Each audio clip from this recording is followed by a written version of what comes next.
Well, thank you, and thanks to all the gathered delegates and luminaries and media professionals, and thanks especially to the host of the Munich Security Conference for being able to put on such an incredible event. We're, of course, thrilled to be here. We're happy to be here. And, you know, one of the things that I wanted to talk about today is, of course, our shared values. And, you know, it's great to be back in Germany. As you heard earlier, I was here last year as United States Senator. I saw Foreign Secretary David Lammy and joked that both of us last year had different jobs than we have now. But now it's time for all of our countries, for all of us who have been fortunate enough to be given political power by our respective peoples, to use it wisely to improve their lives. And I want to say that, you know, I was fortunate in my time here to spend some time outside the walls of this conference over the last 24 hours. And I've been so impressed by the hospitality of the people, even as, of course, as they're reeling from yesterday's horrendous attack. And the first time I was ever in Munich was with my wife, actually, who's here with me today, on a personal trip. And I've always loved the city of Munich, and I've always loved its people. And I just want to say that we're very moved, and our thoughts and prayers are with Munich and everybody affected by the evil inflicted on this beautiful community. We're thinking about you, we're praying for you, and we will certainly be rooting for you in the days and weeks to come. Now,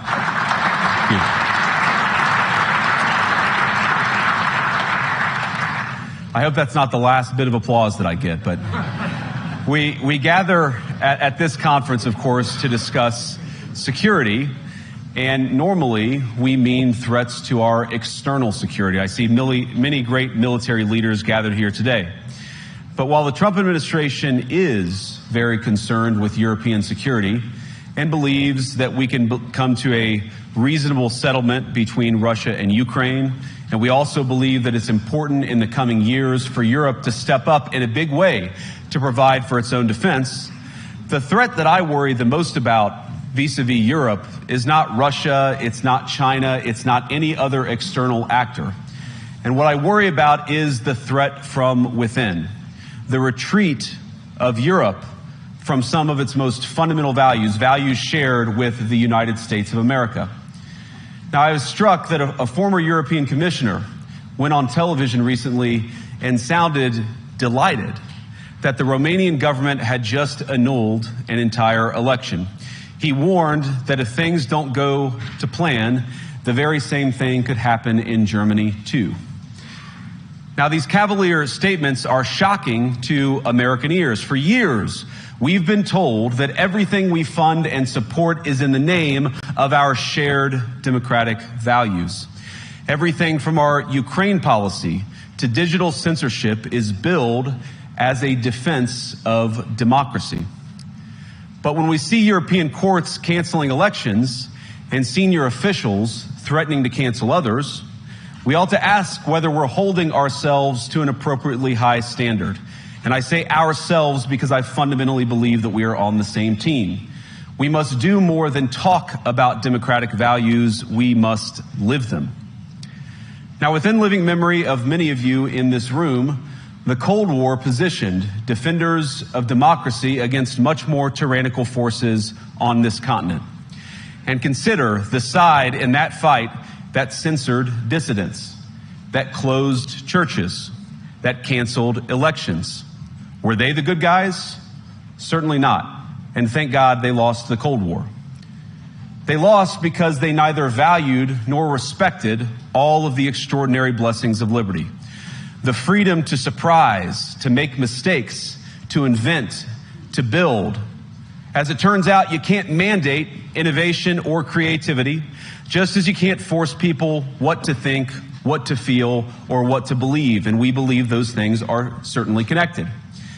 And unfortunately, when I look at Europe today, it's sometimes not so clear what happened to some of the Cold War's winners. I look to Brussels, where EU commissars warn citizens that they intend to shut down social media during times of civil unrest the moment they spot what they've judged to be, quote, hateful content. Or to this very country, where police have carried out raids against citizens suspected of posting anti-feminist comments online as part of, quote, combating misogyny on the internet, a day of action. I look to Sweden, where 2 weeks ago the government convicted a Christian activist for participating in Koran burnings that resulted in his friend's murder.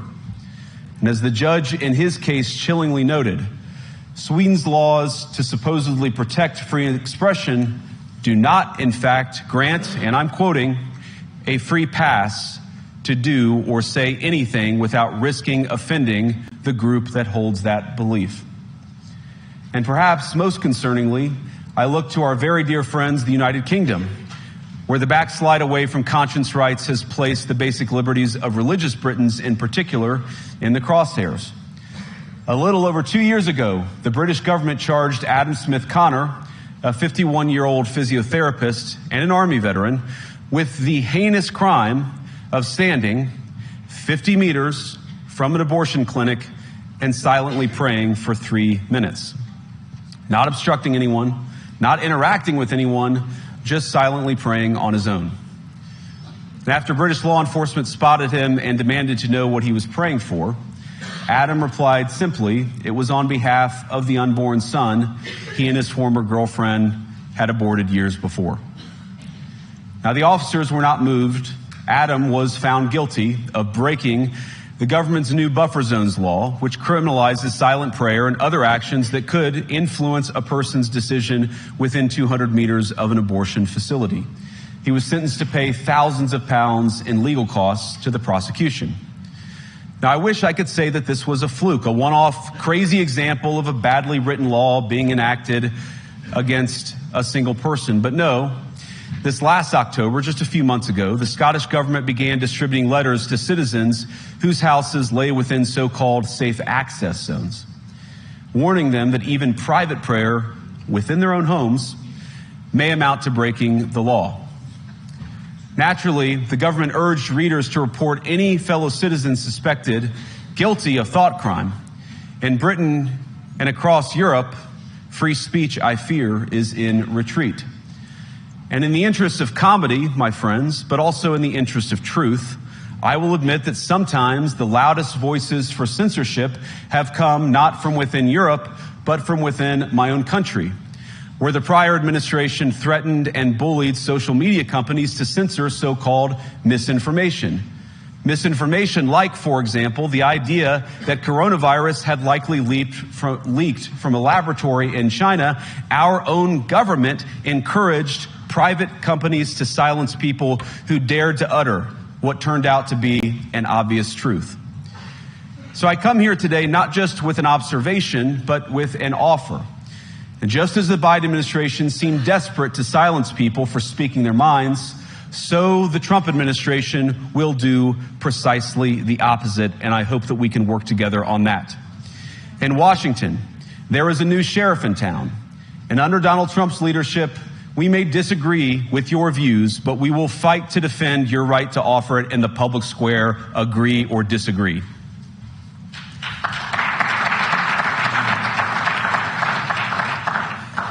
Now, we're at the point, of course, that the situation has gotten so bad that this December, Romania straight up canceled the results of a presidential election based on the flimsy suspicions of an intelligence agency and enormous pressure from its continental neighbors. Now, as I understand it, the argument was that Russian disinformation had infected the Romanian elections.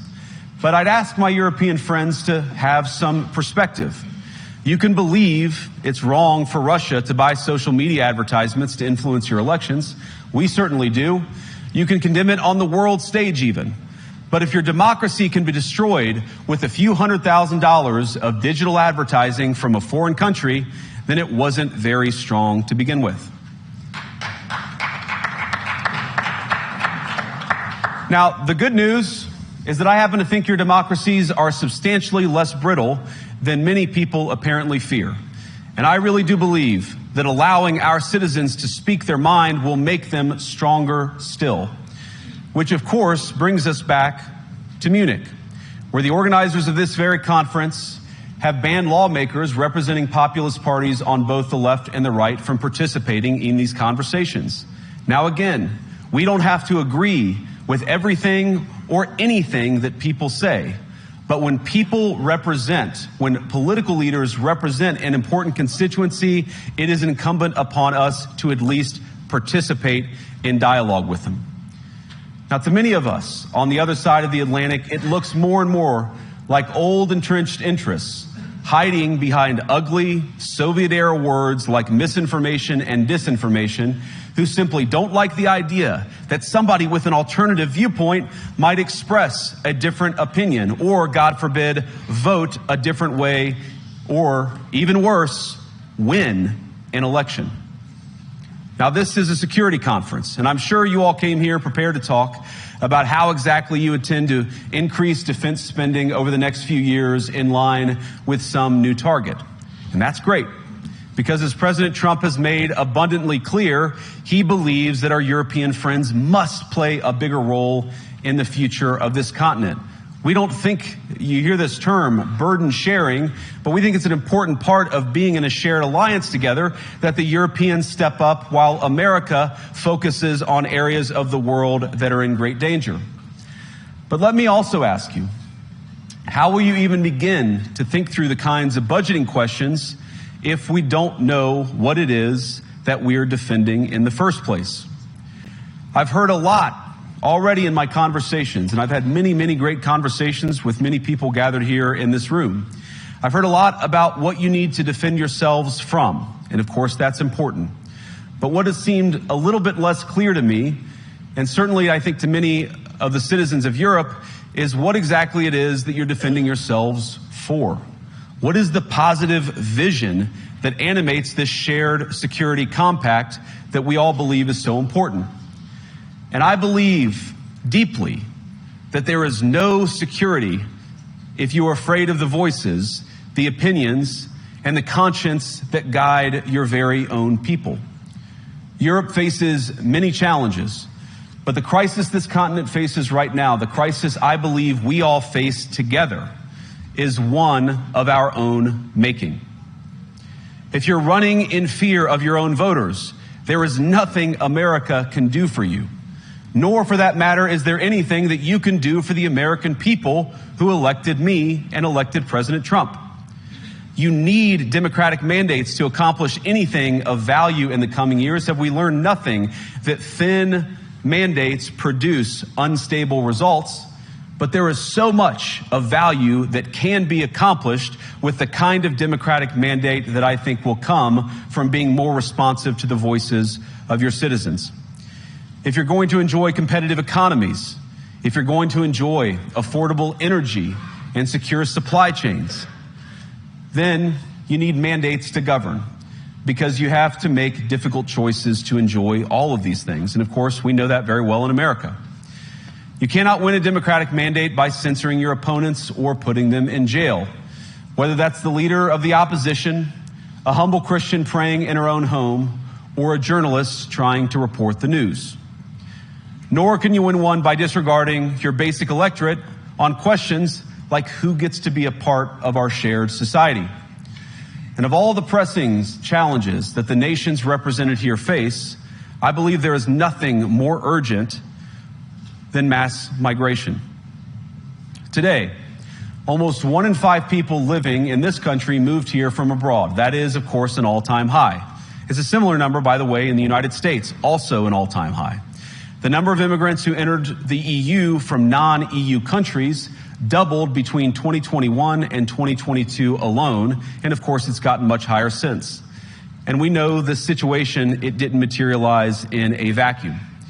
It's the result of a series of conscious decisions made by politicians all over the continent and others across the world over the span of a decade.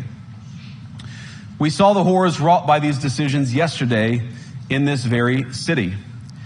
And of course, I can't bring it up again without thinking about the terrible victims who had a beautiful winter day in Munich ruined.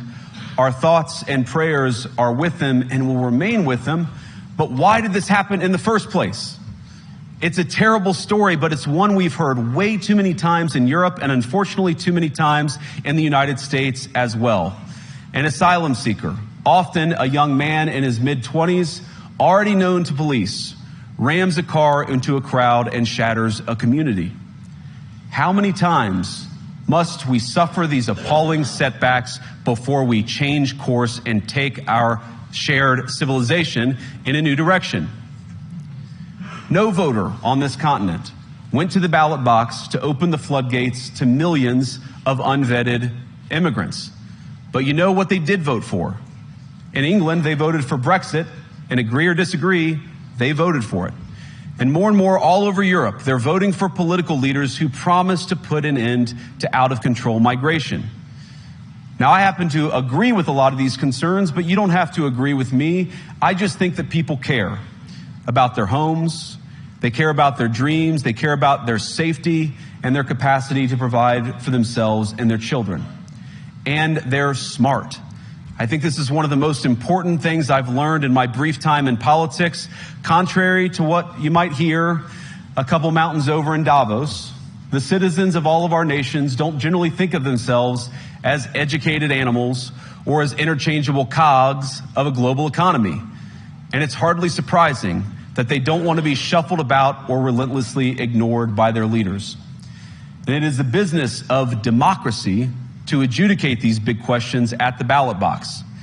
I believe that dismissing people, dismissing their concerns, or worse yet, shutting down media, shutting down elections, or shutting people out of the political process protects nothing. In fact, it is the most surefire way to destroy democracy. And speaking up and expressing opinions isn't election interference. Even when people express views outside your own country, and even when those people are very influential. And trust me, I say this with all humor, if American democracy can survive 10 years of Greta Thunberg scolding, you guys can survive a few months of Elon Musk. But what no democracy, American, German, or European, will survive is telling millions of voters that their thoughts and concerns, their aspirations, their pleas for relief are invalid or unworthy of even being considered. Democracy rests on the sacred principle that the voice of the people matters. There's no room for firewalls. You either uphold the principle or you don't. Europeans, the people, have a voice. European leaders have a choice. And my strong belief is that we do not need to be afraid of the future. You can embrace what your people tell you, even when it's surprising, even when you don't agree. And if you do so, you can face the future with certainty and with confidence, knowing that the nation stands behind each of you. And that, to me, is the great magic of democracy. It's not in these stone buildings or beautiful hotels. It's not even in the great institutions that we have built together as a shared society. To believe in democracy is to understand that each of our citizens has wisdom and has a voice. And if we refuse to listen to that voice, even our most successful fights will secure very little. As Pope John Paul II, in my view, one of the most extraordinary champions of democracy on this continent or any other, once said, "Do not be afraid." We shouldn't be afraid of our people, even when they express views that disagree with their leadership. Thank you all. Good luck to all of you. God bless you.